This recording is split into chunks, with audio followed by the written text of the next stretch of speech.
Hello, everybody. It's the second Sunday of Lent already. Hope it's going well for you. And the initial kick we had in Ash Wednesday, I hope it didn't sizzled out yet. All right?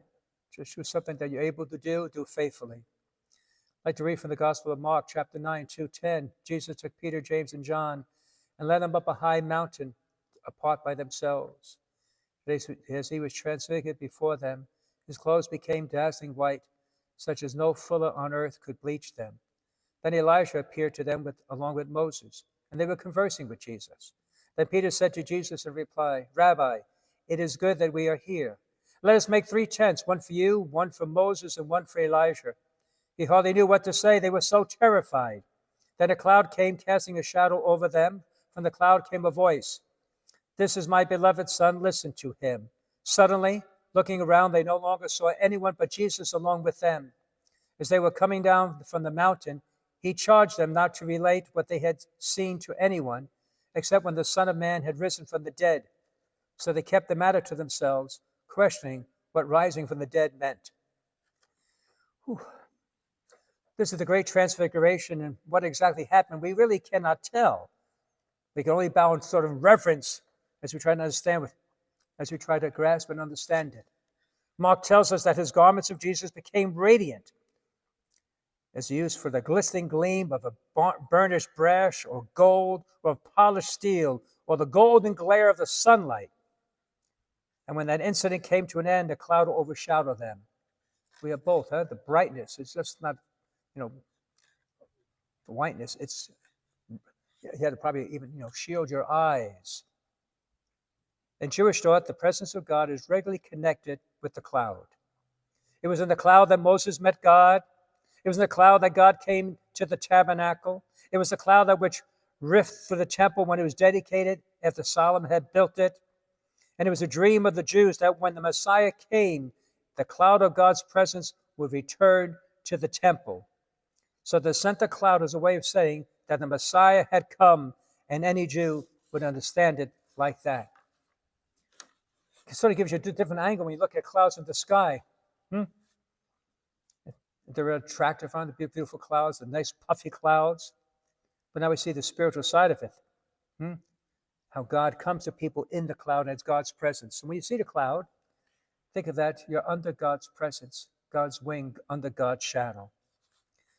But this transfiguration also has a double significance. It's something precious for Jesus himself. Jesus had to take his own decisions. He had taken the decision to go to Jerusalem, and this was the decision to accept the cross. Obviously, he had to be absolutely sure that it was the right thing to do for him to go on. And on the mountaintop, he received the double approval of his decision. We make decisions, right? And being human, but there's always the uncertainty of it. We may pray and ask for God some sort of sign.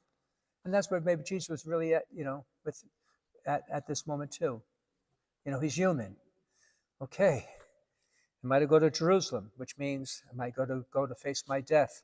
Is that the way you really, God does really want me to do? Now, we're clear on this. I didn't misunderstand. We find out that's exactly what God wants to do. He got the sign he was asking for. And so he had a double approval. Who are they? Moses and Elijah. Moses was the supreme lawgiver of Israel.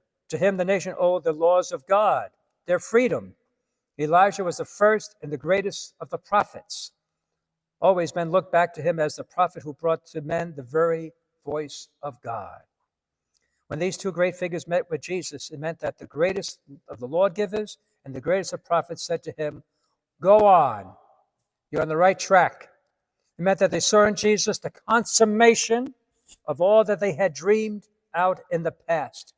It meant that they saw him in all that history had longed for and hoped for and looked forward to. It is as if at that moment Jesus was assured that he was on the right way because all history had been leading up to the cross. And so Jesus gets that insurance, and I don't know if that's what he really wanted to hear. Maybe he's hoping, maybe I'm wrong, but no. The cloud was over him, hovering over him, God's presence, and now so they see the great Moses and Elijah. And God spoke with Jesus. As always, Jesus did not consult his own wishes. He went to God and said, "What do you want me to do?" He put all his plans and intentions before God and for the disciples. They had been shattered by Jesus' statement that he was going to Jerusalem to die. That seemed to them complete negation of all they had understood of the Messiah, right? Wait a minute, you're the Messiah. You're not going to die. They can't. You're the one. You're going to lead us to victory. They were still bewildered and uncomprehending. Things are happening which only baffle their minds. They're confused. What's going on? But also a break in their hearts. But what they saw on the mountain of the Transfiguration would give them something to hold on to, even when they couldn't understand it. Cross or no cross, they heard God's voice, acknowledged Jesus as his son. And yet, they betrayed him. They abandoned him despite all that.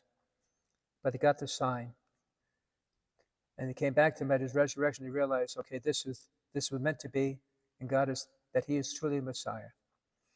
And so may God give you a sign. The sign is his presence, his word, that he's with you, even your struggles and your pain, your crosses that you carry. Don't despair. Keep your eye on the cross, keep your eye on Christ, and to bring us where we need to be into his Easter glory. God bless you.